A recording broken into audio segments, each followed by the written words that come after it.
Hello అండి, welcome to ఇంటి వంట రుచులు. ఈరోజు నేను ఈ వీడియోలో మీకు అటుకుల ఉప్మా, అదేనండి పోహా ఎలా చేయాలో ఈ వీడియోలో చూపిస్తాను.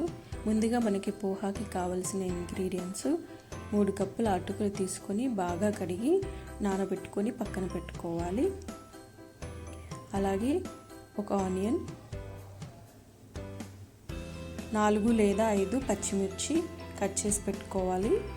అలాగే కొద్దిగా కొత్తిమీర, ఒక లెమన్, కరివేపాకు, కొద్దిగా పల్లీలు, జీడిపప్పు, అలాగే పువ్వు and bay leaves, ginger garlic paste. ముందుగా ఒక ప్యాన్ తీసుకొని దాంట్లో కొద్దిగా ఆయిల్ వేసుకొని జీడిపప్పు అలాగే పల్లీల్ని బాగా వేయించుకోవాలి గోల్డెన్ కలర్ వచ్చే వరకు. ఇలా వేయించి పక్కన పెట్టుకోవాలండి. అలాగే అదే ప్యాన్లో కొద్దిగా ఆయిల్ తీసుకొని 2 లేదా 3 టేబుల్ స్పూన్ల ఆయిల్ తీసుకొని బే లీవ్స్ అండ్ పువ్వు 2 వేసి బాగా వేయించాలి. అలాగే పచ్చిమిర్చి వేసుకొని బాగా ఫ్రై చేసుకోవాలి. ఫ్రై అయ్యాక ఇక్కడ ఆనియన్ వేసుకొని గోల్డెన్ కలర్ వచ్చే వరకు ఫ్రై చేసుకోవాలి. అలాగే కరివేపాకు వేసుకొని ఫ్రై చేసుకోవాలి. ఇలా అన్నీ బాగా ఫ్రై అయ్యాక కొద్దిగా పసుపు వేసుకొని బాగా ఫ్రై చేసుకోవాలండి.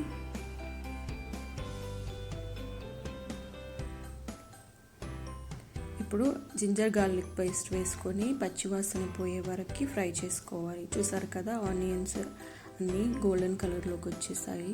అలాగే ఇప్పుడు పీనట్స్ వేసుకొని బాగా కలుపుకోవాలి. కొద్దిగా ఉప్పు, రుచికి సరిపడా ఉప్పు అండి, నేను 1 స్పూన్ ఉప్పు వేసాను. ఇప్పుడు నానబెట్టి పక్కన పెట్టుకున్న అటుకులు ఇందులో వేసుకొని బాగా మిక్స్ చేసుకోవాలి. బాగా మిక్స్ చేశాక ఇప్పుడు పైనుంచి కొత్తిమీరని ఇలా స్ప్రింకిల్ చేసుకోవాలి. ఒక 5 నిమిషాల పాటు అలాగే స్టవ్ మీద ఉంచి ఇప్పుడు పైనుంచి లెమన్ని బాగా స్క్వీజ్ చేసుకొని మిక్స్ చేసుకోవాలి. లెమన్ వేయడం వల్ల టేస్ట్ బాగుంటుందండి, సో అందుకే లెమన్ అనేది కంపల్సరీ. చూసారు కదా, వేడి వేడి poha ready. I hope you enjoy the video. Please like and subscribe my channel. Thank you.